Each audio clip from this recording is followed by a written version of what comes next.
We are excited to be here today and have with us our keynote speaker for the convention, Jon Acuff. Hi, Jon. Hi, Hey, how are you? Good, how are you? I am great. I'm excited to be with you guys, excited about the convention. I think a lot of people have probably not heard of me before, the majority of the planet, save for Middle Tennessee. My name is Jon Acuff. I live here in Nashville. I've written a couple books. I blog a lot. I tweet constantly. I'm tweeting right now with my feet. It's difficult, but once you get it down, it's easy. And I can't wait to talk about what we get to talk about today, and even more so at the event. So Jon, you know the theme for our convention is hustle, work smarter, play harder. Yeah. And you are kind of the king of hustle. Oh, thanks. Or so we think. We like to follow you. What do you think is the good definition of hustle, and who do you think epitomizes that for you? There's so many good definitions of it. One of my favorite is the idea that hustle is doing what others don't to enjoy results others won't. So it's really a commitment to go, okay, I'm going to get up early. These are the things I'm going to work on. This is what I'm going to focus on. I'm going to get rid of the things that don't matter. And that to me is what hustling looks like. There's a number of people that I think hustle well. I think one that a lot of people online are familiar with is Michael Hyatt. Michael Hyatt, former CEO of Thomas Nelson Publishing, reinvented himself as a blogger, as an author, as a speaker, as someone who leads this whole generation of young entrepreneurs. And so I think when I think of the word hustle, I mean, you can certainly go to athletes and some of those popular definitions, but for me, a guy that a lot of people have learned from is Michael Hyatt. So you are a social media expert, and we can follow you on Facebook and Instagram and Twitter. And on Instagram, you often post a lot of stuff that either makes me think really hard or laugh really hard. Okay. And then so a couple weeks ago, you posted a screenshot of your alarm clock, and it was 5:47 a.m. And you commented about you were getting up and getting your day done. So what would you say are your 3 top tips for hustling? Well, number one is take control of your time. The calendar doesn't behave unless you make it. And so for me, there's days where I know I have to get up. There's a lot going on. I know that later on in the day I have something. So number one, I'd say get up early, take control of your time. Number two, admit you have limits. We have limits. I think that's the tension of hustle, is doing more than you think you're capable of, but also recognizing you have limits. And so for me, when I can establish a boundary, I can really hustle within that. When I go, there's no limits, I try to get a lot of things done, too many things done, and the quality goes down dramatically. And that'd be the third one, is still focus on quality. Hustle doesn't mean doing faster, faster, faster. A lot of times it means focusing on a small handful of things. And so I never want to sacrifice the quality of what I'm working on for the quantity, because I think we need the tension of both. In the past year, you've had some life changes, and so now you are an entrepreneur yourself. I am. And realtors are entrepreneurs too, in their role as being independent contractors and for who they work with. And so you had a blog post earlier this year about 5 different shocks that you kind of encountered in becoming an entrepreneur. And do you want to talk about those a little bit? Sure, and I'd say it was in March that I posted that, so I think I've had 50 more shocks. Yeah. So maybe I can just give you a grab bag of, oh my gosh, this is, I mean, I think I've tweeted a number of times, dear entrepreneurs, I'm so sorry I ever thought your job was easy.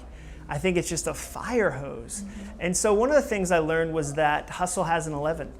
There were times in my work life where I thought, you know what, I worked really hard today. And then I became a small business person, an entrepreneur, and realized there were whole levels of hustle I didn't know existed until I had to be part of them. So that's one of the first things I learned, is that you have to hustle more. I also learned that there is no average. Normal is gone. When people say to you, you know, if you're in real estate, you totally get that. I mean, imagine the things you face during the normal day. You can't plan that, and you can't prepare for those things. You know, a pipe burst, there's a dog somewhere. You know, there's this just this storm of things that you control what you can control, and then life gets in the way.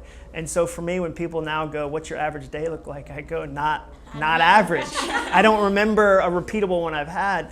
So that's another thing I learned. Also, that friends matter. I think that when you're an entrepreneur, it's really easy to get lonely. Because you're hustling so hard, you're working on so many different things. You might not have a 50-person team. I think a lot of entrepreneurs, like myself, were at companies and they stepped out, and all of a sudden you're on this island if you're not careful. So you have to fight for relationships. I've learned that alone loses. Unless I build my own team of relationships, I end up not being able to create the things I really want to create. And so that's been another lesson. And so this whole season has been this just random collection of going, I thought I knew how to do this. And then the last thing I'd say is that you have to wear all the hats.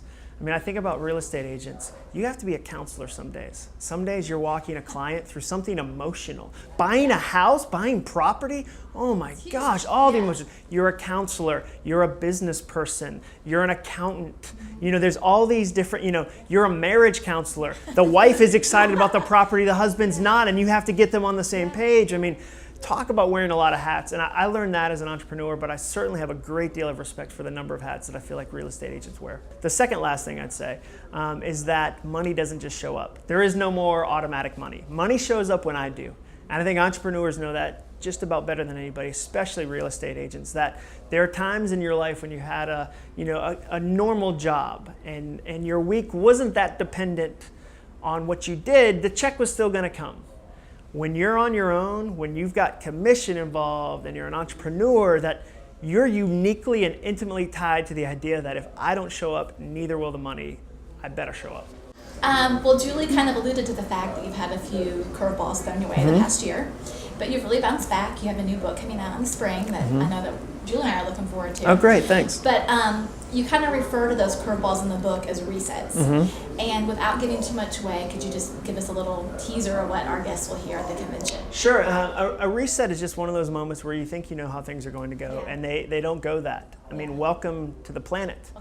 Welcome to life. Yeah. And right now, the challenge is the speed of change is so much faster than it's ever been before. I mean, I sat next to 3 different people in 36 hours, and they said, the first guy was a graphic designer, and he said, I remember where digital classes used to be something you could take, but you didn't have to take them. And then all of a sudden, I looked up, and you were a dinosaur if you didn't know how to do anything digital. And print, it used to be that when you worked on a project, they'd hand it to 10 people. An art director would give it to a photographer, would give it to somebody who typeset, would give it to an illustrator. And he said, all of a sudden, because a MacBook Pro can do all those things, you are expected to do those too. So that industry is changing quickly. And I talked to all these different people, and so the rate of change is really fast right now. And there's new competitors. I mean, think about the hotel industry. 10 years ago, 20 years ago, your competitors were other hotels. Holiday Inn worried about the Marriott or the Radisson. Now, Airbnb, everyone is a hotel. Anyone that has an app and a relatively clean room is a competitor. So now you're competing against 200,000 people. Same with cabs. If you ask cab drivers 10 years ago, 20 years ago, will the internet impact your business? They'd go, no, we drive a cab. And now you've got services like Uber or Lyft. In our own city, in Nashville, very popular. So there's all these reset moments headed at entrepreneurs, and they're going faster and faster and faster. And so what I'm going to talk about is how do you acknowledge them? How do you admit them? How do you see them? How do you play to your strengths? How do you make sure that you take the best technology and use it to your advantage? How do you figure out what business are we really in? How do we make sure that we're still in the right business? And as the world changes, what are the things we still need to focus on? So that's what I'm going to help people try to do, is figure out not how to fight the changes, but how to embrace them and how to go along with the reset. And then how do you do that with strong relationships, with skills, and of course, with hustle? Well, I can't wait. I know, me too. Yeah, I'm excited. Yeah. Well, John, thank you for being here with us today. We are so excited about what you're going to share at the convention and can't wait to see you then. I know, it's just a few weeks away. It's going to be here before you know it. Yeah, we're excited. And so until then, all of our members can get involved in the conversation and follow along at #RealtorHustle. So this has been The Catch Up, and you're caught up.